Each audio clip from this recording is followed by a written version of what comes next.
Hi ma'am. Hello, எப்படி இருக்கீங்க? நல்லா இருக்கேம்மா. நீங்க பார்த்ததுல ரொம்ப சந்தோஷம். ஏன்னா உங்க பெரிய ஃபேன் நானு. இந்த புக்ஸ்லாம் எழுதியிருக்கேன். இது 1977லயே வந்திருக்கு. ஸோ இந்த புக் எழுதுறதுக்காக இன்ஸ்பயர் உங்களுக்கு எப்படி வந்தது? ரொம்ப ஹாப்பி. இந்த மாதிரி ஒரு சின்ன பொண்ணை பார்க்கறதுக்கு எனக்கு ரொம்ப சந்தோஷமா இருக்கு. இது வந்து 97ல ஆரம்பிச்சேன் நான். ஓகே. நான் அதுக்கு முன்னாடியே வந்து பத்திரிகைகள் எல்லாம் எழுதிட்டு இருந்தேன். ரிப்போர்ட்டரா இருந்தேன், ஃப்ரீலான்ஸ் ரிப்போர்ட்டரா.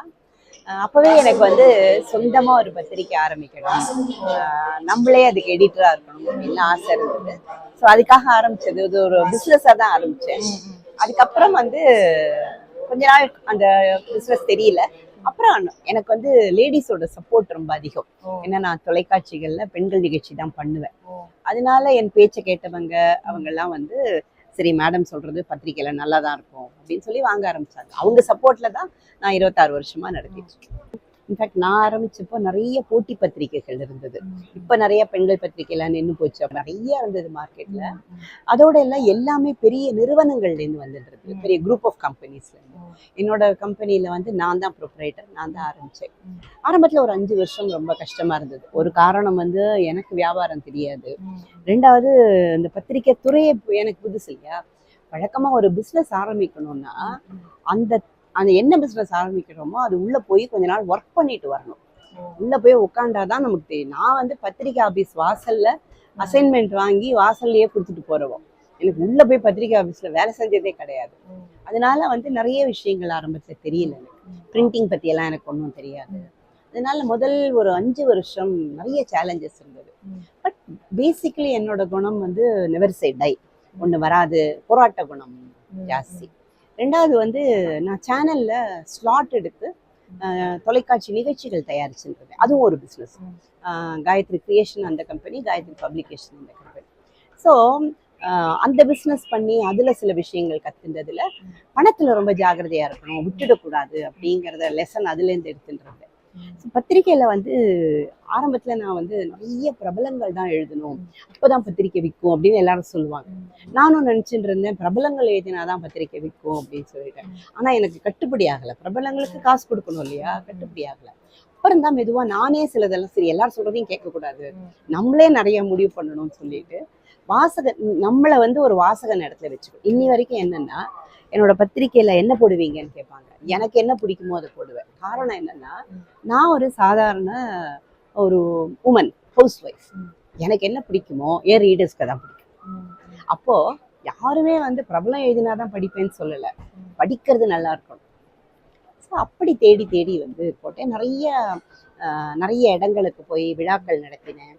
அதன் மூலமா வாசகர்களை சந்திச்சு அவங்க என்ன விரும்புறாங்க, என்ன கேட்குறாங்க. ஸோ அவங்களுக்கெல்லாம் ரொம்ப சந்தோஷமாயிடுது, நம்ம கேட்கறது பத்திரிக்கையில வருது. அந்த மாதிரி தொடர்ந்து நிறைய விஷயங்கள் பண்ண ஆரம்பிச்சேன். 5 வருஷத்துக்கு அப்புறம் இந்த லகானை பிடிக்கிறதும்பாங்கல்ல, லகானை பிடிச்சிட்டேன். அப்புறம் ஓடிட்டு இருந்தது. மேம், நீங்க எழுதின முதல் கட்டுரை இல்ல கவிதை உங்களுக்கு ஞாபகம் இருக்கா? முதல்ல ஆக்சுவலா வந்து நான் எழுதினது கல்லூரியில படிக்கும் பொழுது ஒரு கட்டுரை. அந்த வருஷம் வந்து மகளிர் ஆண்டு அறிவிச்சிருந்தாங்க. அந்த காலகட்டத்துல நான் சொல்றது வந்து இப்போ ஒரு 60s எண்ட் 70s எண்டுன்னு வச்சுக்கோங்களேன், 80ஸ்க்கு முன்னாடி. அப்போ வந்து வரதட்சணை கொடுமை ரொம்ப இருந்தது. இப்போவும் இருக்கு, பட் அப்போ ரொம்ப அதிகம். அப்போ நான் ஒரு கட்டுரை எழுதினேன், வேண்டாம் இந்த மகளிர் ஆண்டு, வரதட்சணையை ஒழிக்க மாட்டேன்றீங்க, பெண்களுக்கு ஒன்றும் இது பண்ண மாட்டேன்றீங்க, என்னத்துக்கு மகளிர் ஆண்டு நீங்க கொண்டாடணும் அப்படின்னு சொல்லி பொறி பறக்க ஒரு கட்டுரை எழுதினேன். அதுக்கு எங்க காலேஜ்ல கூப்பிட்டு ரொம்ப பாராட்டினாங்க. எங்க கல்லூரி இதழ் அது வந்தது. அதுக்கப்புறம் நான் அச்சில் பார்த்தது வந்து நான் வானொலியில ஆல் இண்டியா ரேடியோல நான் அனௌன்சர் அண்ட் நியூஸ் ரீடர். என்னோட குரலை கேட்டாலே எல்லாருக்கும் தெரியும். ஆல் இண்டியா ரேடியோ செய்திகள் வாசிப்பது கிரிஜா ராகவன் அப்படின்னு சொன்னா எல்லாருக்குமே தெரியும். அங்க வந்து வானொலின்னு ஒரு பத்திரிக்கை வரும். அந்த பத்திரிக்கை பேரே வானொலி. அதுல என்ன பண்ணுவாங்க, அப்பெல்லாம் என்ன கூகுள் கிடையாது, இதெல்லாம் கிடையாது இல்ல, இந்த மாசம் என்ன நிகழ்ச்சி வரப்போறதுன்றத அந்த பத்திரிக்கையில போடுவாங்க. அதை எல்லாரும் வாங்கி வச்சுப்பாங்க. நம்ம இப்ப பேப்பர்ல எல்லாம் இன்னைக்கு என்ன சினிமான்னு வருது பாத்தீங்களா, அந்த மாதிரி அப்ப அதுல வரும் நிகழ்ச்சிகள் எல்லாம் வரும். அப்ப நான் என்ன பண்ணேன், நான் அப்ப இளைய பாரதம் யூத் நிகழ்ச்சி பண்ணிட்டு இருக்கேன். அதுல சேயோன்னு ஒருத்தர் தான் அதோட இன்சார்ஜ். அவர் வந்து நீங்க வந்து இதுக்கு ஒரு கதை எழுதி கொடுங்க அப்படின்னாரு. நான் ஃபர்ஸ்ட் ஆஃப் ஆல் கதையெல்லாம் எழுதினதில்லை. ரெண்டாவது வந்து அந்த பிரிண்ட் மீடியாவுக்கு எப்படி எழுதுறதுன்னு எனக்கு தெரியாது, ஒண்ணுமே தெரியாது. எனக்கு பேச தெரியும், அவ்வளவுதான். பட் அவர் என்ன நம்பிக்கை வச்சார். இல்லை மேடம், உங்ககிட்ட நிறைய விஷயம் இருக்கு, நீங்க எழுதுங்க. ஸோ நான் வந்து ஒரு கதை எழுதினேன், கண்ணாடி பருவம் அப்படின்னு ஒரு கதை எழுதினேன். அது என்ன அப்படின்னாக்க, ஒரு இளம் வயது இருக்கு இல்லையா, டீனேஜர்ஸ், அந்த பருவம் அப்படிங்கிறது ஒரு கண்ணாடி மாதிரி. ஓட்டா சுக்குநூறா உடைஞ்சு போயிடும், அது ஒட்டவே வைக்க முடியாது.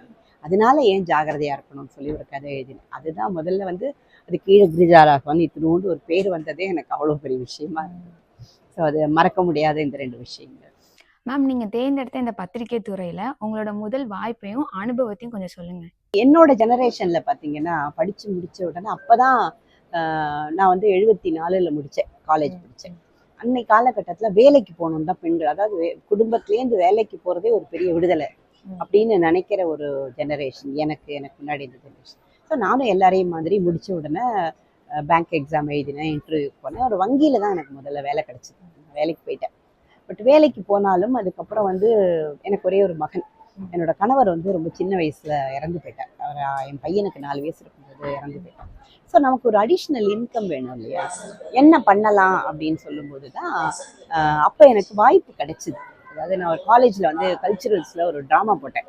பாரதியாரோட பாஞ்சாலி சபதம் இருக்கு இல்லையா, அதை நானே நாடகமாக்கம் பண்ணி நானே பாஞ்சாலியாக நடித்து அதை போட்டேன். அந்த நிகழ்ச்சிக்கு வந்து கார்ட்டூனிஸ்ட் மதன் இருக்கார் இல்லையா, ஜூனியர் விகடனில், அவரை தலைமை தாங்க வந்தார். அப்போ அவரை என்னை பார்த்துட்டு ஒரு 4 நாள் கழிச்சு விகடன்லேருந்து என்னை கூப்பிட்டு ஒரு காலம் எழுதுங்க நீங்கள் ஜூனியர் விகடனில் அப்படின்னு சொல்லி கூப்பிட்டாங்க. அப்போது நான் பயந்தேன், எனக்கு பத்திரிக்கைக்கே எழுத தெரியாது, எனக்கு எழுதவே தெரியாது அப்படின்னு சொன்னேன். அங்கேயும் அப்படிதான் நம்பிக்கை வச்சு, இல்லை நீங்கள் எழுதுங்க, உங்களால் முடியும்னு கொடுத்தாங்க.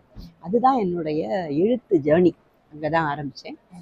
அப்போது ஃப்ரீலான்ஸாக பண்ணலாம் இல்லையா, அதுக்கப்புறம் ஆனந்த விகடனில் கொஞ்சம் எழுதிட்டு இருந்தேன், ஆனந்த விகடன் ஜூனியர் விகடனில் எழுதிட்டு இருந்தேன். அதுக்கப்புறம் அங்கே மாணவ நிருபர் திட்டமெல்லாம் வந்த உடனே ஃப்ரீலான்சர்ஸ்க்கு அங்கே அவ்வளோ இடம் இல்லை. அதனால என்ன பண்ணேன், அந்த எக்ஸ்ட்ரா இன்கம் வருது, மற்ற பத்திரிகைகளுக்காக கதவை தட்ட ஆரம்பித்தேன். அதாவது நான் போய் வாய்ப்பு கேட்கறதுக்கு பயப்பட மாட்டேன். நான் உங்ககிட்ட சொன்னேன் பாரு, பயப்படாத நல்லா பண்ணுன்னு ஏன் சொன்னேன்னா, பயம்தான் நமக்கு முதல் எதிரி. நம்ம என்ன பண்றதுனாலும் பயம்தான். தடைகளை தாண்டின்னு சொல்றா இல்லையா, முதல்ல நம்ம தடையை நம்ம தாண்டணும். நம்ம என்ன நினைப்போம், அங்கே போயிட்டு ஏதாவது சொல்லுவாங்களா, சான்ஸ் கொடுக்கலன்னா என்ன பண்றது, வெளில போன்னு துரத்தினா என்ன, அவ்வளவுதானே பண்ணுவாங்க, பரவாயில்ல அது அவங்க சொல்லிட்டோம் அப்படின்னு சொல்லி நான் நேராக போயிடுவேன். அப்படி போனதுல நிறைய இடங்கள்ல வாய்ப்பு கிடைச்சது. இயல்பாகவே எனக்கு எழுத வந்திருக்கு, ரிப்போர்ட்டிங் வந்திருக்கு. ஸோ நான் சினிமா ஜேர்னலிசம் பண்ணேன், பொம்மை, பேசும் படம் அதெல்லாம் பண்ணேன். மங்கையர் மலர்ல நிறைய எழுதியிருக்கேன். ஒரு காலகட்டத்தில் எனக்கு எல்லாருக்குமே என்ன மங்கையர் மலர் விஜயராகவன் தான் தெரியும். ஸோ இதெல்லாம் என்னன்னா, எனக்கு ரேடியோவில் எல்லா டிபார்ட்மெண்ட்லையும் எனக்கு நிகழ்ச்சிகள் கொடுத்துருக்காங்க. அதுக்கப்புறம் தொலைக்காட்சி வந்துடுது, தூர்தர்ஷன்ல நிறைய நிகழ்ச்சிகள் கொடுத்துருக்காங்க. நான் என்ன சொல்வேன், அந்த ஒத்தொத்தருமே நமக்கு ஒரு குரு மாதிரி. அவங்க நம்மளை வந்து அவங்க மோல்டு பண்ணுவாங்க. நம்ம ஒரு களிமண் மாதிரி இருப்போம். அவங்களுக்கு என்ன வேணுமோ, இப்போ எப்படி கேள்வி என்ன கேட்டு பதில் வாங்குற மாதிரி அவங்க என்ன வேணுமோ அதை நம்மக்கிட்டேருந்து வாங்குவாங்க. ஸோ ஒரு மரமா இருக்கு, கல்லா இருக்குன்னா அது வேண்டாம், அதை செதுக்கிண்டே வந்தா என்ன ஆகும், தானே ஒரு சிலை வந்து அப்படி உருவான சிலை தான். இது இப்படி எழுதணும், அதை அப்படி எழுதணும், இப்படி பண்ணணும், இந்த டாபிக் எழுதணும் அப்படின்னு சொல்லி சொல்லி சொல்லி கொடுத்து எனக்குள்ள இருந்தது ஒன்று ஒரு தைரியம், இரண்டாவது வந்து இன்னும் மேலே இன்னும் மேலே இன்னும் மேலேன்னு போய்கிட்டே இருக்கணும் அப்படிங்கிற ஒரு ஆசை, பயமின்மை, அண்ட் ஏதோ ஒரு எழுத்து திறமை. தமிழ் மேலே எனக்கு ரொம்ப ஆர்வம் உண்டு. சொல்ல போனால் நான் வந்து 4 மாதத்துக்கு முன்னாடி தான் எம்ஏ தமிழ் டிகிரி வாங்கினேன். ஏன்னா எனக்கு தமிழ் படிக்கணும்னு அவ்வளோ ஆசை. தமிழ் பிடிக்கும், பட் டிகிரிலாம் வாங்கல. எனக்கு தமிழ் தெரியும்னா யாரும் ஒத்துப்பாங்க, அதுக்காக நமக்கு ஒரு டேக் வேணும்னு சொல்லிட்டு இப்போ போய் தமிழ் படித்தேன் நான் ஓப்பன் யூனிவர்சிட்டியில். அப்படி அந்த மாதிரி ஆர்வம் இருந்ததுனால நிறைய வாய்ப்புகள் வந்தது. எந்த வாய்ப்பையுமே நான் எல்லாருக்கிட்டையும் சொல்றது என்னன்னா, ஒரு வாய்ப்பு வாசகத்தை தட்டும்போது இது சின்னதா பெருசா, இது எங்க வரும் எப்போ, அதெல்லாம் பார்க்கவே பார்த்தேன். வாய்ப்பு கிடைக்கும் பொழுது போயிடணும், போய் செய்யணும். ஸோ இந்த மாதிரி நான் வளர்ந்தது. ஆனால் நான் மீடியாக்குள்ள நான் 91ல் வேலையை விட்டுட்டேன். ஜாப் ரிசைன் பண்ணிட்டு சொந்தமாக எல்லாம் பண்ண ஆரம்பிச்சிட்டேன். ஆனால் அதுக்கப்புறம் வந்து என்னுடைய பேச்சிலையோ நான் பேசுகிற விதத்துலேயோ எல்லாருக்குமே ஒரு ஆர்வம் வந்து, இவங்க கிட்ட போனால் நம்மளை வழி நடத்துவாங்க அப்படின்னு ஒரு எண்ணம் வரவே நான் ஆலோசனைகள் பண்ண ஆரம்பிச்சேன். ஆனால் நான் என்னுடைய எல்லையை வந்து பெண்கள் அப்படின்னு அப்படிதான் வச்சுருக்கேன். ஏன்னா என்னுடைய பையன் ஆண்களுக்கு கூடாதா அப்படின்னு ஒரு கேள்வி வரலாம். ஆண்களால் எங்கே வேணால் வெளில போக முடியும், என்ன வேணால் பண்ண முடியும், ஒரு பேச்சை கேட்க முடியும், அங்கே போன. பெண்களால் அப்படியெல்லாம் போய் நாலேஜையோ யாருக்கிட்டையாவது போய் சொல்லுங்கன்னு கேட்க முடியாது. ஸோ பெண்களோட நம்பிக்கைக்குரியவளாக நான் இருக்கிறதுனால பெண்களுக்கு அவங்களுக்கு எனக்கு தெரிஞ்சது, நான் வந்து புஸ்தகம் படிச்சுட்டு எதுவுமே சொல்லிக் கொடுத்தேன். நான் நடந்து வந்த பாதை, நான் சொல்லிக் கொடுக்குற ஒன்னொன்னும் நான் பட்டுண்ட அடிகள், எனக்கு இருக்கிற தழும்புகள், அதை வச்சு சில வேலைகள் சொல்லுவாங்க தெரியுமா, இப்படி பண்ணணும், இப்படி பண்ணணும், இப்படி பண்ணாத, அப்படி உங்களுக்கு ரொம்ப தெரியுமா, ஏன் அப்படி சொல்றீங்கன்னா, நான் பண்ணேன் அந்த தப்பை, நான் விழுந்தேன் கீழே, நீ விழாத, அப்படிங்கிற மாதிரி ஆலோசனைகள் சொல்லுவாங்க. ஸோ அப்படி வளர்ச்சிகள் வேற வேற விதமா நிறைய வரும். மேம் நீங்கள் சினிமா ஜேர்னலிசம் பண்ணேன்னு சொன்னீங்க இல்லையா, அதில் உங்களுக்கு கிடைத்த அனுபவம் என்ன? பொம்மை, பேசும் படம், நிறைய சினிமா பத்திரிகைகள் பண்ணியிருக்கேன். நான் பண்ண காலகட்டம் பார்த்தீங்கன்னா 90கள், 85லேருந்து 90க்குள்ள. அப்போல்லாம் எப்படின்னாக்க ஸ்டுடியோஸில் தான் ஷூட்டிங்லலாம் நடக்கும். ஸோ அப்போல்லாம் ரொம்ப பெருமையாக இருக்கும். நம்மளும் நிறைய டைரக்டர்ஸ் பார்க்குறோம், இதெல்லாம் பார்க்குறோம் இல்லையா, அவர்கள்கிட்ட பேட்டி. எனக்கு நான் எழுதுறது நிறுவனத்துக்கு பிடிச்சிருக்கு, அதனால என்ன பண்ணுவாங்க, மேலே மேலே மேலே மேலே அசைன்மெண்ட்ஸ் கொடுத்துட்டே இருப்பாங்க. நம்மளே கூட போய் வாங்குவோம் நிறையா. அப்போ போனால் என்ன ஆகும், ஒன்றில் வந்து பாலச்சந்தர் ஷூட்டிங் நடக்கும், ஒன்றில் பாலுமகேந்திரா சார் இருக்கும், ஒன்றில் பிரபு பண்ணின்னு இருப்பார். அந்த மாதிரி நிறையா நம்ம பார்க்கவே முடியாத ஆர்டிஸ்ட் எல்லாம் நம்ம ஒரு என்ன ரிப்போர்ட்டர் அப்படின்னாக்கா, ரிப்போர்ட்டர் வந்திருக்காங்க அப்படின்னு அவ்வளோ மரியாதை கொடுப்பாங்க. ஸோ நான் என்னை பொறுத்த வரைக்கும் ஒரு பெண்ணுங்கிறதுனால எனக்கு தவறான அணுகினவங்களோ தப்பாக பேசினவங்களோ அதெல்லாம் நான் சந்திக்கவே இல்லை. ஸோ போவேன் நான். அவங்க நிறைய பெரும்பாலும் அங்கே பிரேக்ஸ் இருக்கும். அப்போல்லாம் கேரவான் கிடையாது, பிரேக் இருந்தால் வெளியில் சேர் போட்டுன்னு உட்காந்துருப்பாங்க, நமக்கு இன்டர்வியூ கொடுப்பாங்க, செட்டில் உட்காண்டே கொடுப்பாங்க, எல்லாம் பண்ணுவாங்க. அந்த மாதிரி நிறையா பண்ணியிருக்கேன். அது நிறைய அவர்களுடைய அனுபவங்களை கேட்க கேட்க பேச பேச பேசலாம் சினிமா துறையை பற்றி எனக்கு பெரிய ஒரு ஆசையெல்லாம் கூட இருந்தது. கிட்ட போய் பார்த்த உடனே தான் எனக்கு தோணித்து, நமக்கான துறை இது அல்ல. ஏன்னா நம்ம வந்து ஃபர்ஸ்ட் ஆஃப் ஆல் பேங்க் வேலையே வேண்டாம்னு விட்டுட்டு வரேன் நான். ஏன்னா நம்ம ஒரு கண்ட்ரோலுக்குள்ளே நம்மளால வேலை செய்ய முடியாதுன்றது ஒன்று. இன்னொன்று வந்து அந்த மாதிரி அந்த ஒரு அப்படி ஒரு முகப்பிரபலமாகணும், நம்ம பெயர் புகழ் அந்த மாதிரி எனக்கு ஆசை இல்லை. எனக்கு வந்து ஏதோ ஒன்று சாதிக்கணும், ஒரு பெண்களை முன்னேற்றணும் அப்படிங்கிறதுல தான், பெண்களோட இருக்கணுன்ற ஆசை இருந்தது. ஸோ கொஞ்ச நாளில் தெரிஞ்சுட்டேன், இதை பற்றி எழுதலாம், ஆனால் இதில் இருக்கிற துறை நமக்கு அதுவா இல்லை. ஆனால் நான் ஷோ பிஸ்னஸில் தான் இருந்தேன். தொலைக்காட்சிகளில் வந்து நிகழ்ச்சி தான் தயாரிச்சுட்டு இருந்தேன். நான் எப்பவுமே வெளிச்சத்தில் தான் இருந்தேன். ஆனால் நான் அப்போ என்ன புரிஞ்சுக்கிட்டேன் அப்படின்னா, நம்ம வந்து ஒரு ப்ரொடியூசராக இருக்கணும். நம்ம வந்து ஒரு வேலை செஞ்சுட்டு சாயங்காலம் கையெழுத்து போட்டு பணம் வாங்குற ஒரு ஆளாக இருக்கக்கூடாது, நம்ம பணம் கொடுக்குற ஆளாக இருக்கணும் அப்படிங்கிற ஒரு முடிவுக்கு வந்து ப்ரொடியூசரானு. அப்புறம் என்னோட ஓன் க்ரூ இருந்தது, எனக்கு கீழேயே ஒரு 10 பேர் இருந்தாங்க, கேமராமேன் என்ன, அவன் என்ன, இவன் அந்த மாதிரி எல்லாம் வச்சுட்டு நானே ஒரு க்ரூ, லைட்டிங் இது லைட்மேன்லேருந்து எடிட்டிங்லேருந்து நானே வச்சுருந்தேன். ஸோ கிட்டத்தட்ட நான் 20 வருஷத்துக்கு மேலே எல்லா தொலைக்காட்சிகளையும், அதெல்லாம் வந்து பார்த்தீங்கன்னா என்னோட ஓன் ப்ரொடக்ஷன். நான் பணம் போட்டு ஸ்லாட் வாங்கி நான் ப்ரொடியூஸ் பண்ணி கொடுக்குற நிகழ்ச்சிக்கு வரவே. அதனால நானே பண்ணினதுனால அதில் நானே டிசைன் பண்ண முடிஞ்சது என்னால். இந்த நிகழ்ச்சி இப்படி தான், எப்படி ஒரு பத்திரிகையை டிசைன் பண்ணுறேனோ அந்த மாதிரி தொலைக்காட்சி நிகழ்ச்சிகளையும் என்னால் டிசைன் பண்ண முடியும். அந்த ட்ராவல் ரொம்ப நல்லா இருக்கும். நானும் கற்றுக்கிட்டேன். அதாவது இப்போ எப்படின்னா, எப்படி எனக்கு பத்திரிக்கை தெரியாதோ அந்த மாதிரி சேனல்லையும் ஒன்றும் தெரியாது. தூர்தர்ஷன்லாம் பேசும்போது இந்த மாதிரி நிறைய க்ரூ இருக்கும், நம்ம மாட்டுக்கு உட்காந்து பேசிட்டு வந்துடுவோம். நம்மளே டேரக்டர் தான். அப்போ நான் கேமராமேன்ட்ட கற்றுட்டேன், லைட்மேன் கிட்ட எல்லாம் உட்காந்து பேசிட்டு இருப்பேன். இந்த லைட்டிங் எப்படி வைக்கிறீங்க, இந்த இடத்த ஹேர் லைட் பண்ணீங்களே, இது எப்படி பண்ணீங்க, கேமரா ஃப்ரேம் வைக்கும்போது எப்படி ஃப்ரேம் பண்ணி. எனக்கு வந்து ஹாஃப் க்ளோஸ்டாக இருக்கும் ஐஸ், அதனால எப்பவுமே கண்ணை பிரிச்சு பாருங்க அம்மாங்க, கண்ணாடியை சரியா போடுங்க அம்மாங்க, அப்போ எந்த ஆங்கிளில் கேமரா வச்சா நல்லா இருக்கும். அது மாதிரி நிறைய விஷயங்கள் கற்றுக்கிட்டேன். டைரக்ஷன்லையும் ஸ்கிரிப்ட் எப்படி பண்ணுறது, அது ஒரு இன்டர்வியூ லைவாக இருக்கணும்னா எப்படி இருக்கணும், அன்எடிட்டடாக இருந்தேன், அந்த மாதிரி நிறைய விஷயங்கள் கற்றுக்கிட்டேன். ஸோ ஐ ஆம் எ லேர்னர், ஐ வாஸ்ன்னு சொல்லக்கூடாது, ஐ ஆம் எ லேர்னர். ஸோ அதனால நிறைய விஷயங்களை கற்றுக்கிட்டு பண்ண முடிச்சு. மேம், லேடிஸ் ஸ்பெஷல் உங்களுக்கு எந்த அளவுக்கு ஸ்பெஷல்? பட் ஆரம்ப காலத்தில் ஒரு கஷ்டம் இருந்திருக்கும் இல்லையா, அதை பற்றி கொஞ்சம் சொல்லுங்கள். முதல்லலாம் வந்து தொலைக்காட்சிகள் அந்த மாதிரி நிகழ்ச்சிகள் பண்ணிட்டு இருந்தேன். அதுக்கப்புறம் வந்து சேனலில் வந்து ஓன் ப்ரொடக்ஷன் ஆரம்பிச்சப்போ முதல்ல சரி பெண்கள் நிகழ்ச்சி தானே போகும். நான் சொல்கிறது வந்து 95ல் ஆரம்பித்தேன்னு வச்சுக்கோங்களேன். அப்போ சேனல் புதுசு, வியூயர்ஸ் புதுசு, எதை போட்டாலும் பார்ப்பாங்க அப்போ. ஏன்னா சேட்டலைட் சேனல்ஸே அப்போ ரொம்ப புதுசு இல்லையா. அப்போ நான் என்ன நினச்சேன், ஆஃப்டர்நூன் ஸ்லாட் எடுத்தேன். சார் ஞாயிற்றுக்கிழமை அன்னைக்கு மத்தியான ஸ்லாட். அப்போது எனக்கு என்ன அப்படின்னா, சரி பெண்கள் நிகழ்ச்சி ஏதாவது பண்ணலாம் அப்படின்னு சொல்லி ஆரம்பிச்சது தான் லேடிஸ் ஸ்பெஷல் அப்படிங்கிற அந்த நிகழ்ச்சிக்கு பேரே லேடிஸ் ஸ்பெஷல். அது என்ன பண்ணுவேன், அப்போ வந்து 4 அணி இருக்கும். அந்த அணியில் நான் தான் ஆங்கர். அவங்கக்கிட்ட குவிஸ் ப்ரோக்ராம் மாதிரி, பாட்டுக்கு பாட்டு மாதிரி அந்த மாதிரிலாம் பண்ணுறது. ஒரு மணி நேர ப்ரோக்ராம். அது பார்த்தீங்கன்னா அந்த அணிக்கு நான் வச்ச பேர், எல்லாரும் அணிக்கு என்ன பேர் வைப்பாங்க என்னெல்லாம், அந்த நேர்மை, தன்னம்பிக்கை, உழைப்பு, அப்படின்னா அணிக்கே பேர் வச்சிருப்பேன். அந்த மாதிரி அந்த மாதிரி டிசைன் பண்ணி ரொம்ப பாப்புலராக போச்சு. அது வந்து ஸ்லாட் வாங்கி நம்ம ஸ்பெண்ட் பண்ணி ப்ரொடியூஸ் பண்ணி ஸ்பான்சர் கிட்ட விற்கிறது இல்லையா. அது நிறைய ஸ்பான்சர்ஸ் வந்தாங்க. எனக்கு ரொம்ப லாபகரமாக இருந்தது அந்த நிகழ்ச்சி. அதற்கப்புறம் அது 1 வருஷம் ஆகி முடியும் பொழுது கொஞ்சம் ஸ்பான்சர் கிட்டேன்னு சரியா பணம் வராததுல கொஞ்சம் நஷ்டமாயிடுது எனக்கு. அதனால அதை நிறுத்துற மாதிரி ஆயிடுச்சு.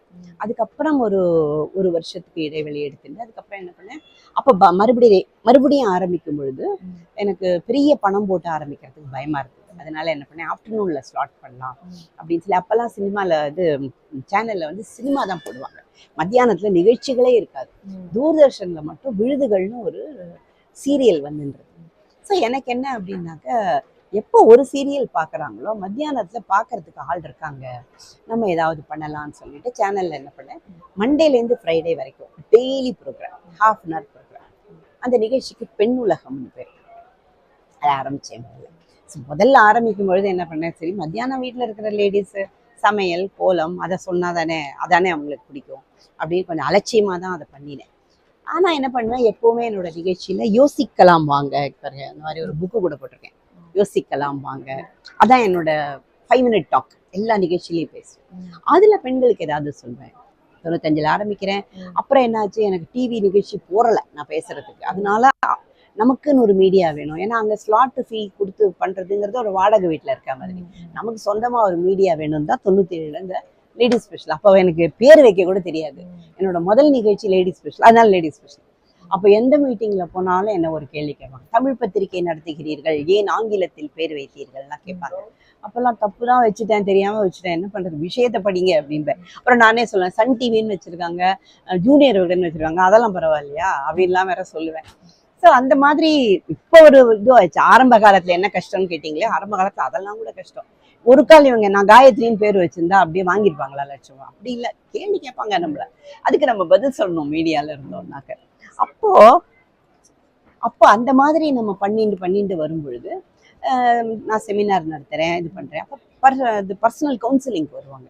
மேடம் உங்களோட பேசணும், நீங்கள் கைட் பண்ணுங்கள். எனக்கு நேரம் இருக்கிறதே கொஞ்சம் தானே. ஸோ அதுக்கு சார்ஜ் பண்ண ஆரம்பித்தேன். ஒரு டாக்டர்கிட்டலாம் போனால் 500 ரூபா ஃபீஸ் மாதிரி, என்னை பார்க்கணும், என்கிட்ட பேசணும், நான் பேசுவேன். நான் 1 மணி நேரம் உட்காந்து பேசி அவங்கள கைட் பண்ணுவேன். ஸோ அந்த மாதிரி கைடன்ஸ் கொடுக்க ஆரம்பித்தேன். அதுக்கப்புறம் வந்து அவங்க என்ன பண்ணாங்க, துறையை தேர்ந்தெடுத்துட்டாங்க, ட்ரைனிங் வேணுமே. அப்போ மறுபடியும் அதே மாதிரி ட்ரைனிங்ஸ் நான் கொடுக்க மாட்டேன், நான் ஐ வில் ஆர்கனைஸ். எப்படி இருந்ததுன்னா, நான் ஒரு நம்பிக்கையான பிளாட்ஃபார்ம். ஸோ பெண்களும் என்னை நம்பி வராங்க, இவங்க கிட்ட போனால் ஏமாத்தாமல் இருப்பாங்க. டிபார்ட்மெண்ட்ஸ்லேயும் இவங்க கிட்ட கொடுத்துட்டா வரவங்க உண்மையான பெனிஃபிஷியரியாக இருப்பாங்கன்னு நினைச்சாங்க. ஸோ அந்த மாதிரி என்னோட பிளாட்ஃபார்மில் எல்லாரும் வந்து கற்றுக்கிட்டு இந்த மாதிரி பண்ணாங்க. அதுக்கப்புறம் அவங்க ப்ராடக்ட் பண்ணிட்டாங்க. விற்க வேண்டாமா, எடுத்துன்னு வருவாங்க என்கிட்ட, மேடம் நீங்கள் சொன்னீங்க நான் பண்ணிட்டேன், நீங்கள் விற்று தரீங்களான்னு கேட்பாங்க. இது என் வேலை கிடையாது, நான் விற்க சொல்லி தரேன் உங்களுக்கு அப்படின்னு சொல்லி மார்க்கெட்டிங் சொல்லி தராங்க. அதுக்குள்ள 2000 அதெல்லாம் வரும்பொழுது கவர்மெண்ட்லேயே செல்ஃப் ஹெல்ப் குரூப் ஸ்கீம் வந்துருக்கு, அவங்களே நிறைய பண்ண ஆரம்பிச்சிட்டாங்க. ஸோ நான் மார்க்கெட்டிங்க்கு ஒரு கேப் இருந்தது. அதை எப்போவே ஒரு 5 வருஷம் கழிச்சு என்ன பண்ணணுமோ அதை நான் முன்னாடி பண்ணுவேன். அப்படிதான் நான் யோசிப்பேன். அந்த மாதிரி யோசிச்சு சரி மார்க்கெட்டிங் உங்களுக்கு ஹெல்ப் வேண்டியிருக்குன்னு சொல்லிட்டு எக்ஸிபிஷன்ஸ் கண்டக்ட் பண்ண ஆரம்பிச்சேன். எக்ஸிபிஷன் எல்லா இடங்களுக்கும் ஆல் ஓவர் தமிழ்நாடு போவேன், ஆல் ஓவர் இந்தியா போயிருக்கேன், அந்த மாதிரிலாம் பண்ணுவேன். அதை நான் டிசைன் பண்ணுறது டிஃப்ரெண்ட்டாக பண்ணுவேன். அதாவது கடை விரிப்போம் கொள்வார் இல்லை மாதிரி கடையை போட்டுன்னு உட்காண்டா வர வேண்டாமா எல்லாரும்.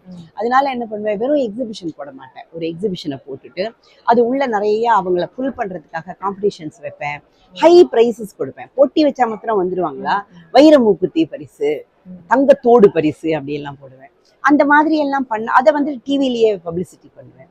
அப்படி போட வருவாங்க. வரவங்க கிட்ட என்ன பண்ணுவேன், நீங்கள் வந்து போட்டியில் பங்கெடுத்துக்கணும்னா ஏதாவது கவுண்டரில் போய் ஏதாவது வாங்கிட்டு பில் எடுத்துன்னு வரணும்னு சொல்லுவேன். அப்போ வாங்கி தானே ஆகணும். இதுக்கு நான் வந்து கவர்மெண்ட் டிபார்ட்மெண்ட்ஸ்லேருந்து டைரக்டர்ஸ் எல்லாம் கூப்பிடுவேன். அவங்களாம் இதை பார்த்துட்டு நல்லா இருக்கு அப்படின்னு சொல்லிட்டு அவங்க department product, there are different products இருக்கும் இல்லையா, கோஆப்டெக்ஸில், ஹேண்ட்லூமில், நபார்டுலலாம் என்ன பண்ணாங்க, உங்களோட ஸ்கீம் எல்லாம் நல்லா இருக்கு, நாங்கள் உங்களுக்கு அந்த அசைன்மெண்ட் கொடுக்குறோம், எங்களுக்கு வந்து ஒரு 10 நாள் எக்ஸிபிஷன் போட்டு கொடுங்க, எங்கள் ப்ராடக்ட் எப்படி விற்கிறதுன்னு சொல்லுங்க. இப்படிதான் பாரு, நான் பிறக்கும் போது கன்சல்டென்ட்டாக பிறக்கல, நான் ஆரம்பிக்கும் போது கன்சல்டென்ட்டாக ஆரம்பிக்கல. எல்லாரும் கூட்டு கொடுக்க ஓகே அது நான் இது வரைக்கும் பண்ணியிருக்கேனான்னு யாரும் பார்க்கல. அவங்க சொல்றாங்க நீங்க பண்ணுவீங்க, நான் பண்ண ஆரம்பிச்சேன். ஸோ நபார்டில் பார்த்தாக்க தமிழ்நாடு பூரா இருக்கிற செல்ஃப் ஹெல்ப் குரூப்புக்கு ஃபண்ட் பண்றவங்க நபார்டு. ஸோ அவங்க கிட்ட அவ்வளோ பேர் இருக்காங்க. அது எப்படி இருக்கும்னா, திருச்சியில பார்த்தா வாழை நாரில் புடவை பண்ணுவாங்க, தூத்துக்குடியில பார்த்து கன்னியாகுமரியில பார்த்தா கிளிஞ்சல்ல பொம்மை பண்ணுவாங்க. நம்ம என்ன பண்ணுவோம், இந்த ப்ராடக்ட் நல்லா இருக்கு, நீங்க எங்க இருக்கீங்க, நான் காரைக்குடியில இருக்கேன், உங்க கார்டு கொடுங்க, உங்க அட்ரஸ் கொடுங்க, அதெல்லாம் நான் இவங்களுக்கு ஹெல்ப் பண்ணுவேன். இவங்க பாவம் ஊருக்காரங்க, ஒண்ணுமே தெரியாது அவங்களுக்கு, இந்த வேலை செய்யாது. பொம்மையெல்லாம் அவ்வளோ அழகா பண்ணுவாங்க, டெரக்கோட்டெல்லாம் அவ்வளோ அழகா பண்ணுவாங்க. இவங்களுக்கு வந்தா அவங்களுக்கு என்ன எப்படி சொல்றதுன்னு கூட தெரியாது. நான் என்ன பண்ணுவேன், அவங்களுக்கு வந்து விசிட்டிங் கார்டு போட்டு கொடுப்பேன், அவங்களுக்கு ப்ரோஷர் பண்ணி கொடுப்பேன். இதெல்லாம் பண்ணி கொடுத்து அவங்கள டெவலப் பண்ணி எல்லாம் பண்ணினதுல அது that took like a fire. அது நல்லா இருந்தது, எல்லாருமே பண்ணிட்டு இருந்தாங்க. இதோட இவ்வளோ பண்ணியிருக்கே, இதோடைய பலன் என்னன்னு உங்களுக்கு ஒரு கேள்வி வரலாம். அதாவது நம்ம வச்ச செடின்னு சொல்லுவோம் தெரியுமா, அந்த மாதிரி நான் வந்து அதுக்கப்புறம் என்ன பண்ணினேன், 2006-7 இல்லை 2010க்கு அப்புறம் தொலைக்காட்சி நிகழ்ச்சிகளை நிறுத்திட்டேன். 10-15க்கு அப்புறம் நிறுத்திட்டேன்.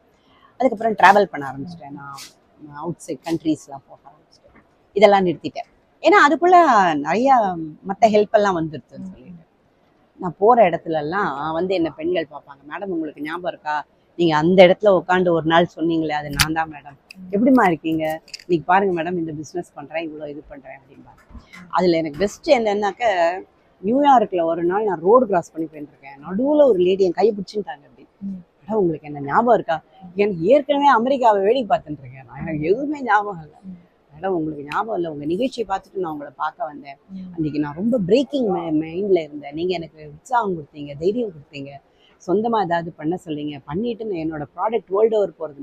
அன்னைக்கு சோஷியல் மார்க்கெட்டிங் கிடையாது அப்படின்னு எல்லாம் அவங்க சொல்லும்போது, அந்த மாதிரி வெளிநாடுகள்ல நிறைய பேரை பார்த்துருக்கேன். இன்றைய பெண்களுக்கு ஒரு அட்வைஸா சொல்லணும்னா என்ன அட்வைஸ் கொடுப்பீங்க? இன்றைய பெண்கள் நிறைய படித்திருக்கிறார், நிறைய ஆம்பிஷன்ஸ் இருக்கு, ஆசை இருக்கு, வாய்ப்புகள் நிறைய இருக்கு, நிறைய சாதிக்கிறாங்க. கொஞ்சம் நஞ்சம் சாதிக்கல, நிறைய சாதிக்கிறாங்க. இன்றைய பெண்களுக்கு நான் சொல்லணும்னு நினைக்கிற விஷயம் என்னன்னா, தைரியம் கொஞ்சம் கம்மியா இருக்கு, தைரியம் கம்மியா இருக்கு. அண்ட் மல்டி டாஸ்கிங் பண்ண பயப்படுறாங்க. நிறைய விஷயங்கள் பணத்தால எல்லாம் பண்ணிட முடியும் அப்படின்னு நினைச்சு பயந்து பணத்தை தேடி நிறைய பொதுவாகவே எல்லாரும் பண்றாங்க, பெண்களும் அப்படி பண்றாங்க. ஆனால் எங்களுக்கெல்லாம் இல்லாத வாய்ப்பு, எங்களுக்கு முன்னாடி 2 தலைமுறைக்கு இல்லாத வாய்ப்பு கல்வி. கல்வி மறுக்கப்பட்ட காலம், கல்வி கிடைக்காத காலம், பெண்களை வெளியில அனுப்ப மாட்டேன்னு சொன்ன ஒரு காலம் இருந்தது. கல்வி வந்து என்ன கொடுக்கணும்னா தெளிவு கொடுக்கணும். ஏன்னா கல்வி வந்து நமக்கு என்ன கெமிஸ்ட்ரியும் பயாலஜிமா வாழ்க்கையில ஹெல்ப் பண்ண போறது, வேலை கூட கொடுக்கறது இல்லை. நம்ம படிக்கிறது ஒரு சப்ஜெக்ட், போற வேலை வேற சப்ஜெக்ட். அது இல்லை, படிப்பு என்ன கொடுக்கணும், படிப்பு தெளிவு கொடுக்கணும். தெளிவு எதுக்கு தெளிவு, உனக்கு ஏதோ ஒரு சுச்சுவேஷன் வருது, ஒருத்தருக்கு வரா மாதிரி இன்னொருத்தருக்கு வராது, அந்த சுச்சுவேஷன்ல என்ன பண்ணணும், டக்குன்னு என்ன கேட்பாங்க, படிச்ச பொண்ணா நீ அப்படின்னு கேட்பாங்க. படிச்சா தெளிவு இருக்கும் அப்படித்தானே சொல்லி கொடுத்துருக்காங்க. அந்த தெளிவு வேணும். ஸோ கல்வியோட அந்த தெளிவை கற்றுக்கணும். அதை எப்படி கத்துக்கிறது, அப்போ வாசிக்கணும். வாசிக்கணும்னா என்ன வாசிக்கிறது, வாசிக்கிறதுங்கிறது எல்லாரும் வாசிக்கிறாங்களே, நம்ம வாசிக்கிறது இல்லை. இந்த காலத்துல அந்த புஸ்தகம் வருது, இந்த புஸ்தகம் வருதுன்றது வாசிக்கிறது இல்லை. உண்மையில பாரதியார், திருவள்ளுவர், ஔவையார், அந்த மாதிரி பல விஷயங்கள். நீங்க வாழ்க்கை கல்வின்னு பார்த்தா நம்ம இலக்கியங்கள் கொடுத்த மாதிரி வாழ்க்கை கல்வி எதுவுமே கொடுக்கல. சரி, நிறைய இலக்கியம் இருக்கு, ஏன் இதை படிக்கணும்னா இதெல்லாம் எளிமையான இலக்கியம். இன்னைக்கு பாரதியாருடைய வரிகளை படிச்சாலும் ரொம்ப நமக்கே புரியும், தமிழ் வாத்தியாரே வேண்டாம். அதே மாதிரி ஒரு திருக்குறள் 2 வரியில சொல்லியிருக்கான், அப்படி இப்படின்னு சொல்றோம். 4 திருக்குறள் சொல்லி பார்க்கலாம், தெரிய மாட்டேங்கிறது. ஏன் நான் பேசுற தமிழ்லாம் நான் ஸ்கூல்ல படிச்சது, அப்புறம் நான் படிக்கவே இல்லை தமிழ், இப்பதான் படிச்சேன். என்ன எதுக்கு சொல்றேன், அதை படிக்கும் பொழுது அது நமக்கு டைரக்டா அப்ளிகபிளா இருக்காது, ஆனால் நம்மை யோசிக்க வைக்கும். அந்த யோசிக்க வைக்கிற திறனை தான் நம்ம வளர்த்துக்கணும். கிரைசிஸ் வரும்போதோ இன்னொன்று வரும்போதோ கரெக்டா பாரதி சொன்ன அந்த வார்த்தை நூலை பிடிச்சி நம்ம வீட்டில் நடக்காது. அது ஒரு பக்கம். நிறைய வாசிக்கணும். வாசிக்கும் பொழுது நம்முடைய அறிவு இன்னும் செம்மை பெறுறது, நம்ம நிறைய யோசிக்கிறோம், தெளிவு வருது. வாசிக்கும் பொழுது தேர்ந்தெடுத்து வாசிக்கணும். இதை முதல் கட்டமா இதை பேசிக்கலா அதை வாசிக்கணும்னா நீ மனப்பாடம் பண்ண வேண்டாம். நம்ம கை நீட்டினா அப்படி பாரதியார் இருக்கணும், அப்படி கை நீட்டினா திருக்குறள் இருக்கணும், ஔவையார் இருக்கணும். ஔவையாருடைய ஆத்திச்சூடின்னு கேள்விப்பட்டிருக்கியா? அதே மாதிரி கொன்றை வேந்தன் இருக்கு, நாலடியார் இருக்கு. இதெல்லாம் பார்த்தீங்கன்னா வாழ்க்கை கல்வி. அத நம்ம ஒரே நாள்ல படிக்க முடியாது. ஏதோ ஒண்ணு எடுத்து, இன்னைக்கு யூடியூப் இருக்கு, யூடியூப்ல நம்ம மெஹந்தி போட கத்துக்கிறோம் இல்லையா, யூடியூப்ல ஹேர் டை பண்ண கத்துக்கிறோம், எல்லாமே கத்துக்கிறோம். யூடியூப்ல வாழ்க்கை கல்வி கத்துக்கலாமே, தமிழ் கத்துக்கலாமே. ஆக தமிழ்ல நான் ஏன் சொல்றேன்னா, உன்னோட மாத்திருபாஷை, நம்முடைய தாய்மொழி, பெருமையா சொல்றோம், தாய்மொழி, தாய் மண் எல்லாம் சொல்றோம். அந்த மொழியை மதிக்கிறதுனா என்ன, அதை நம்ம தெரிஞ்சு பேசணும். இப்ப என்ன ஆகுது, எல்லாரும் பண்றாளேன்னு ஒரு ஒரு இதுவா நானும் வந்து மொழின்னு பேசுவேன், தமிழ்னு பேசுவேன். சரி பேசு, ஆனா தெரிஞ்சுன்னு பேசுவேன் இல்லையா? தமிழை முதல்ல பேசிக்கலா படிக்க தெரியணும். இந்த மாதிரி படிச்சு அப்பதான் நமக்கு தெளிவு. இந்த தெளிவு வந்துட்டா நம்ம தேடி போய் படிப்போம். நம்ம டைட்டில பாக்குறோம், பெண் விடுதலை, பெண்கள் முன்னேற்றம்னு புத்தகம் வாங்குறோம். அது உள்ள என்ன இருக்குன்னு என்ன தெரியும்? நமக்கு என்ன சொல்ல தெரியணும்? நம்ம இந்த இந்த எழுத்தாளருடைய இந்த வரிகள் நல்லா இருக்கு, அதை அப்ரிஷியேட் பண்ண தெரியறதுக்கு முதல்ல நீ பாரதியும் திருக்குறளும் படிக்கணும். ஒண்ணு. ரெண்டாவது, இந்த மாதிரி தேடி தேடி நம்ம படிக்க படிக்க தான் நமக்கு வந்து நம்மளுடைய நாலேஜ், அறிவு, பார்க்குற விஷயம், நம்ம பார்வைன்னு சொல்லுவோம் இல்லையா, பார்வை விசாலம். ஸோ பெண்கள் முன்னேற்றம் அப்படிங்கிறதையே வந்து என்னை பொறுத்த வரைக்கும் ஏதோ பெண்களே முன்னேறாத மாதிரியும், இப்போதான் ஒரு 20 வருஷமா பெண்கள் முன்னேறின்னு இருக்க மாதிரியும் நிறைய பேர் நினச்சிட்டு இருக்காங்க. அப்படி அல்ல. இதற்கு முன்னாடி நான் இன்னொரு விஷயம் சொல்லணும். நம்ம என்ன படிக்கிறதுன்னா முதல்ல நம்ம குடும்பத்தை படிக்கணும். அம்மா, பாட்டி, பாட்டியோட அம்மா என்ன சொன்னாங்க அதை முதல்ல கேட்டுக்கோ. அப்ப ஏன் நான் பாட்டின்னு சொல்றேன், ஏன் தாத்தான்னு சொல்லலை அப்படின்னா, பெண்கள் தான் குடும்பத்துக்குள்ள நிறைய இருக்காங்க. அவர்கள்கிட்ட சொல்ல சில வேளைகள்ல அவர்கள் சொல்ற அறிவுரையே உனக்கு எந்த புத்தகமே சொல்லி தராங்க. எங்க பாட்டி சொல்வா, செய்யாத வாழ்க்கை செஞ்சு காமி அப்படின்பா. அதாவது என்னை யாருமே அப்ரிஷியேட் பண்ணல, என்னை எல்லாரும் யாருமே ரெக்கக்னைஸ் பண்ணலன்னா எங்க பாட்டி என்ன சொல்லலாம், செய்யாதவங்களுக்கு நீ செய்ய, அவங்கதான் செய்யல, நீ செய்யலாம் இல்ல, நீ செய்ய. அந்த மாதிரி சின்ன சின்ன விஷயங்கள் ரெண்டு வார்த்தையில பெரியவங்க அறிவுரை சொல்லிடுவாங்க. அப்போ முதல்ல நம்ம வீடை கத்துக்கணும், நம்ம குடும்பத்தை கத்துக்கணும். அதற்கப்புறம் வெளியில போய் வாசிக்கணும், அறிவு விசாலமாக்கணும். ஆக நமக்கு முந்தின தலைமுறை ஒன்றும் முட்டாள் தலைமுறை இல்லை. நமக்கு முந்தின பெண்கள் ஒன்றும் முட்டாள் பெண்கள் இல்லை. படிப்பு இல்லாத காலத்தில், கையில காசு இல்லாத காலத்தில், எக்ஸ்போஷர் இல்லாத காலத்தில் வீடு பூரா குழந்தைகள், 10 குழந்தைகள் வச்சிருந்தாங்க. இந்த அந்த அந்த ஹஸ்பண்டுக்கு திடீர்னு ஏதாவது கெலாமிட்டி வரும், இறந்து போயிடுவாங்க. முன்னாடி எல்லாம் ஊரை விட்டு ஓடி போயிடுவாங்க ஹஸ்பண்ட் எல்லாம். அது மாத்திரம் இல்லாம வீட்டுல வந்து அவர்களோட கூட பிறந்தவர்கள் அவங்க இவங்கன்னு சொல்லிட்டு நீ ஊர்ல எல்லாம் போய் கேட்டு பார்த்தா, நீ இப்ப போய் நீ வீட்டுல உங்க பாட்டி கிட்ட பேசிப்பாரு, ஆமா அப்படின்னு சொல்லுவாங்க. ஏன்னா அவங்களுக்கு அவங்க பாட்டி காலம் வரைக்கும் கதை தெரியும். அப்ப நமக்கு எவ்வளவு கிடைக்கிறது பாரு, 5 ஜெனரேஷன் கதை கிடைக்கிறது. ஆமா எங்க வீட்டுல லைட்டே கிடையாது, அரிக்கன் லைட் தான் வச்சிருப்பாங்க, அப்பா வந்து சாயங்காலம் தான் வருவாரு, நாங்களாம் பயப்படுவோம், காலை கழுவிட்டு தான் உள்ள போவோம். எவ்வளவு விஷயம் சொல்றாங்க பாருங்க, இதெல்லாம் வாழ்க்கை கேள்வி. ஸோ அப்ப பெண்கள் முன்னேறி தான் இருந்தாங்க. எவ்வளவு பண்ணினாங்க, இல்லாத காசை வச்சுக்கிட்டு குடும்பம் பண்ணாங்க, இத்தனை பேரை வளர்த்தாங்க, தேச பாசா படிக்க வைக்கல, அத்தனை பேரையும் நல்ல படிப்பு படிக்க வச்சாங்க, ஒழுக்கம் கற்றுக் கொடுத்தார்கள். ஆக பெண்கள் அப்கோர்ஸ் இடையில சில காலத்துல பெண்களுக்கு நிறைய முன்னேற்றம் கம்மியா இருந்தது. அது கூட ஒரு பெண் நினைத்தால் முன்னேறலாம். அதுதான் நான் சொல்ல வரேன். முன்னேற்றம் கிடைக்கணும் அப்படின்னா எங்க காசு கொடுத்து எங்க கடையில வாங்குறது? முன்னேற்றத்தை நம்ம தேடி போகணும். தடைகள் வரும். அப்ப என்ன சொல்லுவாங்க, வெளியில போனா இதை பண்ண விட மாட்டேன்றாங்க, என் குடும்பத்திலேயே எனக்கு நிறைய ஹர்டில்ஸ் இருக்கு, என் குடும்பத்திலேயே என்னை விட மாட்டேன்றாங்க. விடதான் மாட்டாங்க, பயப்படுவாங்க. அப்ப அதை தாண்டி வர்றதுதான் உன்னுடைய புத்திசாலித்தனம். அங்க உன்னுடைய தெளிவை உபயோகப்படும். அண்ட் நிறைய உண்மை கதைகள், ஆட்டோபயோகிராபிஸ் படிக்கணும். விடுதலை போராட்ட காலத்துல பார்த்தா எத்தனை பெண்கள் இருந்திருக்காங்க, எத்தனை பேருக்கு அது தெரியும்? விடுதலை போராட்டத்திலேயோ அந்த நேரத்துல இருந்த பெண்கள், ஒரு டாக்டர் முத்துலட்சுமி ரெட்டின்னு சொல்றோம், எவ்வளவு பேரை சொல்றோம், சாரதா, சிஸ்டர் சாரதான்னு சொல்றோம், அவ்வளோ பேர் இருக்காங்க. அந்த பெயர்கள் கூட தெரியணும். அவர்கள் கதையெல்லாம் படிச்சா எப்படி எந்த தடைகளை தாண்டி அவங்க வந்திருக்காங்க அப்படின்லாம் தெரியும். ஸோ பெண்கள் முன்னேற்றம் அப்படிங்கிறது வந்து எந்த காலத்திலையும் பெண்களுக்கு தடை உண்டு. ஏன்னா வெளி உலகத்தை பத்தி பயமா இருக்கிறதுனால தடைக்கணும். அதை தாண்டி வந்து அவங்க என்ன பயந்தாங்களோ அப்படி இல்லை, நான் நன்னாதான் இருக்கேன், நான் சரியாதான் இருக்கேன்றதுதான் ஒரு இது. அப்போ ஒரு கேள்வி கேட்கலாம், இந்த காலம் ரொம்ப மோசமா இருக்கு, இப்ப கூட ஒண்ணு நடந்தது, பெண்களுக்கு பாதுகாப்பு இல்லை, இதெல்லாமோ நடக்கிறது வந்து இந்த மாதிரி ஏதாவது இது பண்ணிடுறாங்க அப்படின்னா அந்த பயம் எப்பவுமே உண்டு. வெளியில வந்தா பயம்தான், பயாலஜிக்கலி பயம்தான். அதை தாண்டி வரணும் இல்லையா? ஏதாவது ஒரு தப்பு நடந்துட்டா கூட அதையும் தாண்டி வரணும், மனதளவுலையோ இல்ல அதையும் தாண்டி தான் வரணும். அப்படி பெண்களுக்கு தைரியம் வேணும். தைரியம் அப்படிங்கிறது தான் முதல் விஷயம். மேம், ஒரு புத்தகத்துக்கு தலைப்புங்கிறது ரொம்ப முக்கியம். அதை எப்படி நீங்க சூஸ் பண்றீங்க? ஒரு புத்தகம் வாங்குறதே என்னன்னா, ஃபார் எக்ஸாம்பிள் நான் வந்து பரான்னு ஒரு புஸ்தகம் எழுதியிருக்கேன். இந்த புக்கு, இதுக்கு ஏன் பரான் பேர் வச்சேன்னு சொல்றேன். இந்த புத்தகம் என்ன அப்படின்னா, ஒரு மாசத்துக்கு 30 நாள் 31 நாள், வருஷத்துக்கு 365 நாள். நான் என்ன சொல்றேன், ஒவ்வொரு மாசத்துக்கும் ஒரு நமக்கு சில குவாலிட்டிஸ் வேணும் இல்லையா நம்ம முன்னேறதுக்கு. நான் சொல்றேன் விடாமுயற்சி, நேர நிர்வாகம், தைரியம் அப்படின்னு ஒரு மாசத்துக்கு ஒரு டாபிக் கொடுக்குறேன்.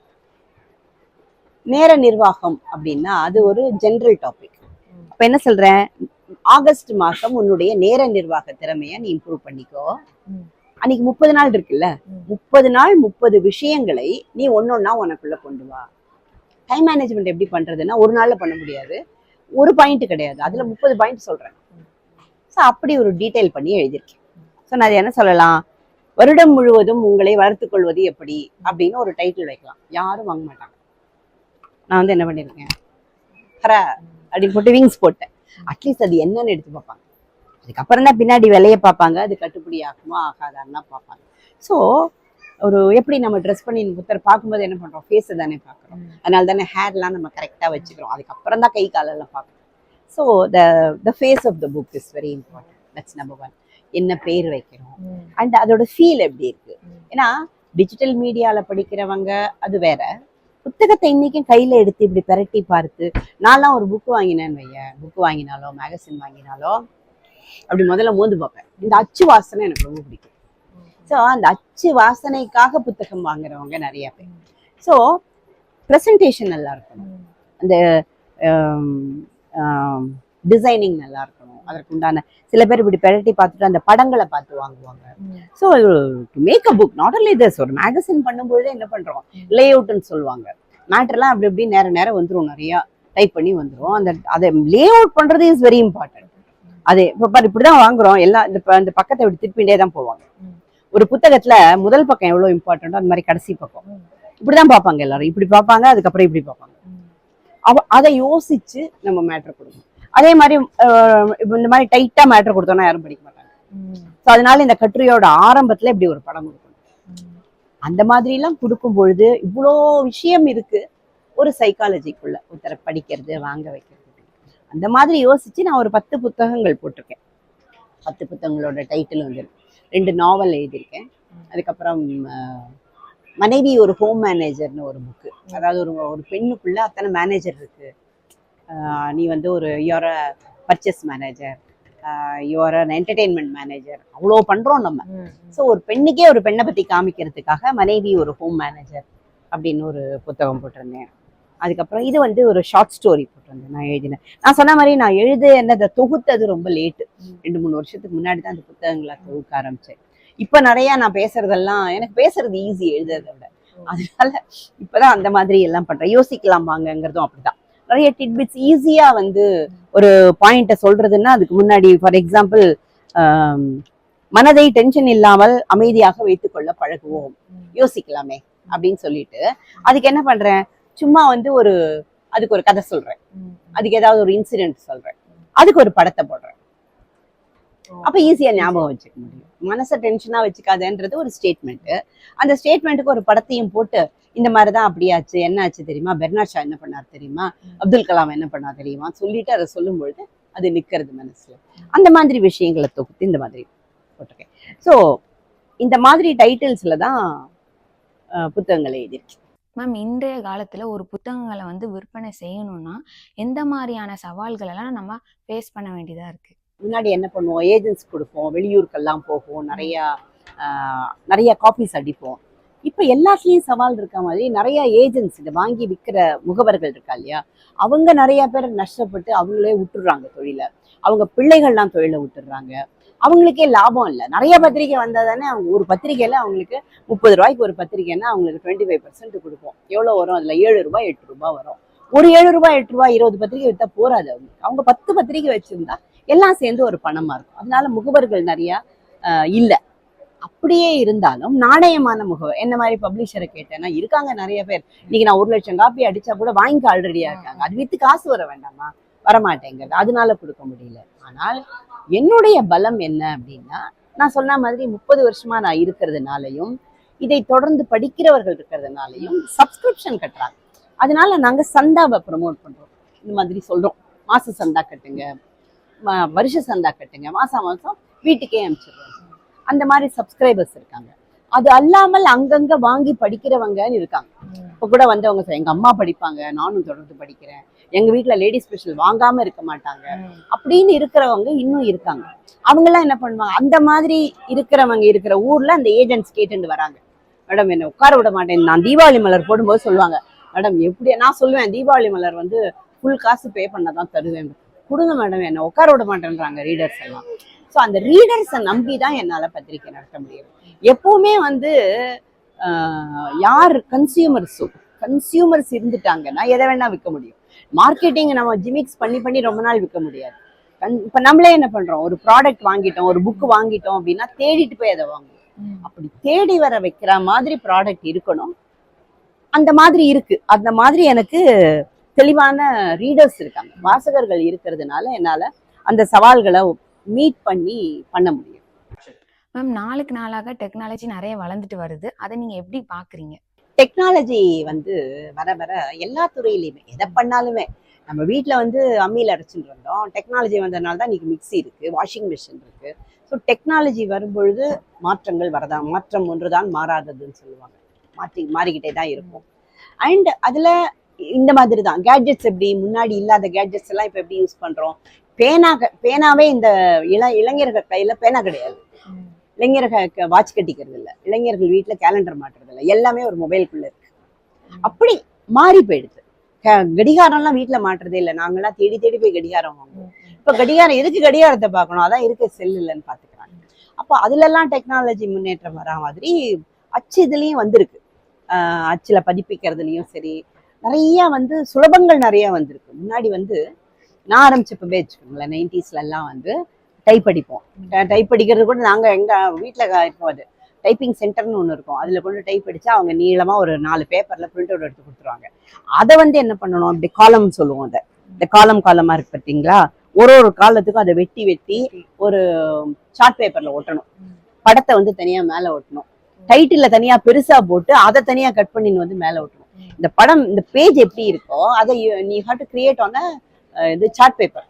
அதுக்கப்புறம் என்ன பண்ணுவான், அது மேல இருந்து ஒரு ஃபிலிம் எடுப்பான், அந்த ஃபிலிம் எடுத்த உடனே அதை ஒரு ஷீட் பண்ணுவான், அந்த கொண்டு போய் அந்த அச்சுல மாட்டுவான், மாட்டினதுக்கு அப்புறம் தான் அது பிரிண்ட் ஆகும். இப்போ எப்படின்னா, நான் யூஎஸ்ல இருந்து புக் பண்றேன், நான் முடிச்சு ஓகே அப்படின்னு போட்டு பிரிண்டருக்கு அனுப்பினோம்னா அவன் ஓகேன்ட்டு அங்க பட்டனை ப்ரெஸ் பண்ணா அங்க புக்கு வெளியில வந்து விடுறது, புக்கு மடிச்சு கொடுத்துடுறது, பைண்டிங் பண்றான். எப்படி பண்றான், அந்த தீபாவளி மலர் பைண்டிங் பண்றான். இது எங்களுடைய தீபாவளி மலர் பைண்டிங். இது பார்த்தா this is called perfect binding. Complete binding வந்து மெஷின் பண்றது. முன்னாடி இதுக்கு பாவம் எல்லாருக்கும் வேலை போச்சுன்னு வச்சுக்கோ, ஆனா எல்லாரும் உட்காந்து 10 பேர் பெண்கள் தான் நிறைய இருப்பாங்க அதுல, ஏன்னா படிப்பெல்லாம் வேண்டாம், எடுத்து இது பாருங்க, இதுல வந்து 16 பக்கத்தை ஒரு ஃபாரம்னு சொல்லுவோம், இதுல வந்து 16 ஃபாரம் இருக்கு அப்படின்னாக்க வச்சுக்கிட்டு அந்த ஃபாரத்தை அடுக்குவாங்க.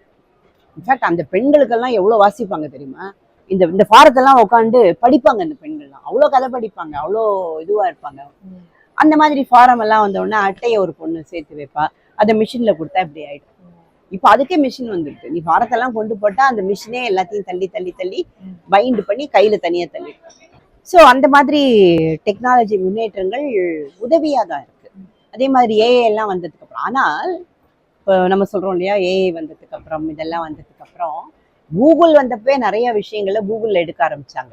ஒரு எழுதுறாங்க, ஏதாவது பண்றாங்கன்னா கூகுளை போய் தட்டினா அது வந்துடும்.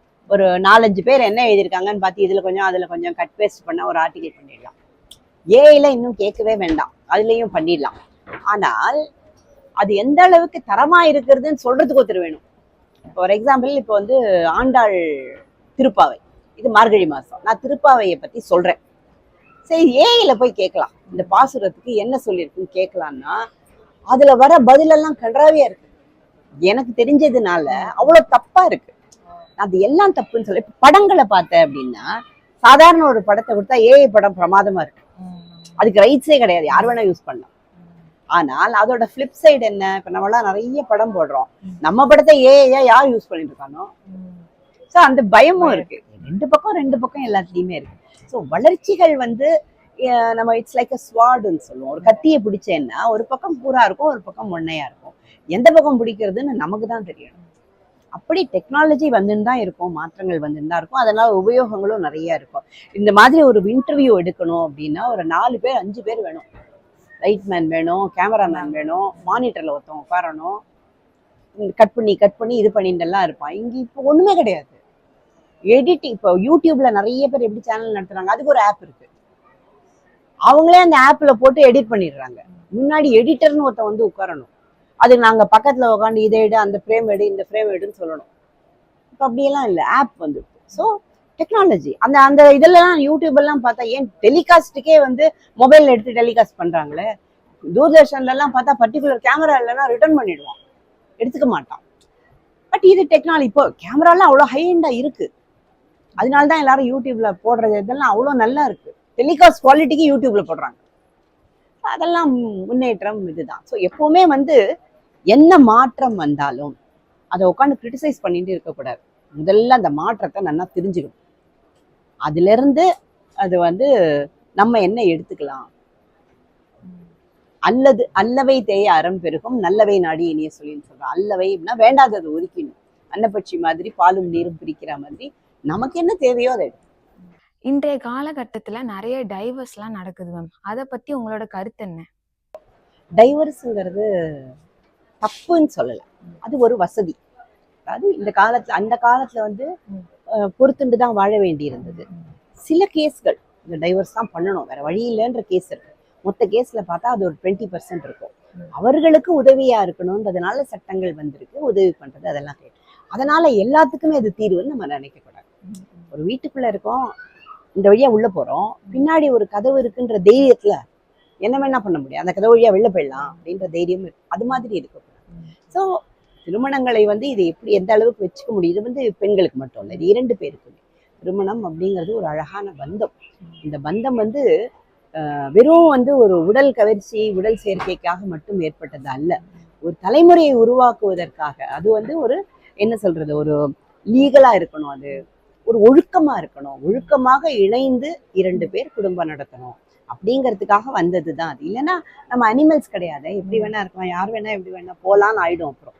அதனால ஒரு ஒழுக்கமான ஒரு தாம்பத்தியம் வேணும்ன்றதுக்காக திருமணம் ஏற்பட்டது. 2 பேர் மனம் ஒத்து இருக்காங்க, மனம் ஒத்துக்காம இருக்காங்க, whatever it is, குழந்தை பிறக்கிறது. இப்போ எல்லாத்தையும் பார்த்துட்டு அந்த டாலரன்ஸ் அப்படின்றது இங்கதான் வரணும்னு இல்லை. இந்த டாலரன்ஸ் வந்து குடும்பத்துல நம்ம சிப்ளிங்ஸ் கூட வரணும், அக்கா தங்கையோட வரணும், அண்ணா தம்பியோட வரணும், மாமியார் மாமனாரோட, அம்மா அப்பாவோட. நம்ம வேலை செய்யற இடத்துல நம்ம நினைச்சா பாஸை டைவர்ஸ் பண்ண முடியுமா, அப்பாவை டைவர்ஸ் பண்ண முடியுமா? வேண்டாம் அந்த வேலைன்னு வேற வேலைக்கு போகலாம். அப்போ எவ்வளோ டாலரேட் பண்ணிக்கிறோம். அந்த டாலரன்ஸை இங்கே கொஞ்சம் அப்ளை பண்ணி பார்க்கலாம். இப்போ எல்லாத்துக்கும் அடிப்படை என்ன, ஒரு அன்பா இருக்கு, அன்புனால என்ன பண்ண முடியும்னு பார்க்கலாம். ஸோ அகெயின் நான் சொல்றேன், இது வந்து டைவர்ஸே தப்பு, பிரியவே கூடாதுன்னு நான் சொல்றேன். பிரியறதுக்கு இது ஒர்த்தான்னு பார்க்கணும். சில விஷயங்கள் இருக்கும், வேற வழியே கிடையாது, பிரிஞ்சுதான் ஆகணும், அது அவங்களுக்கு தெரியும். இவ்வளவு நேரம் நாங்க கேட்ட கேள்விக்கு பொறுமையா அழகா பதில் சொன்னீங்க, ரொம்ப நன்றி. எங்க சேனல் சார்பாகவும் ரொம்ப நன்றி மேம். நன்றி, வணக்கம்மா. ரொம்ப அழகா நீங்க நிறைய விஷயங்கள் கேட்டீங்க, எனக்கு நிறைய விஷயங்களை யோசிச்சு பார்க்க வச்சீங்க. உங்களோட சேனலுக்கும் உங்களுக்கும் என்னோட நன்றி. நேயர்கள் அனைவருக்கும் என்னுடைய மனமார்ந்த பொங்கல் நல்வாழ்த்துக்கள். அருமையான இந்த வாய்ப்பை வழங்கிய புதுயுகம் சேனலுக்கும் என்னுடைய மனமார்ந்த பொங்கல் வாழ்த்துக்கள்.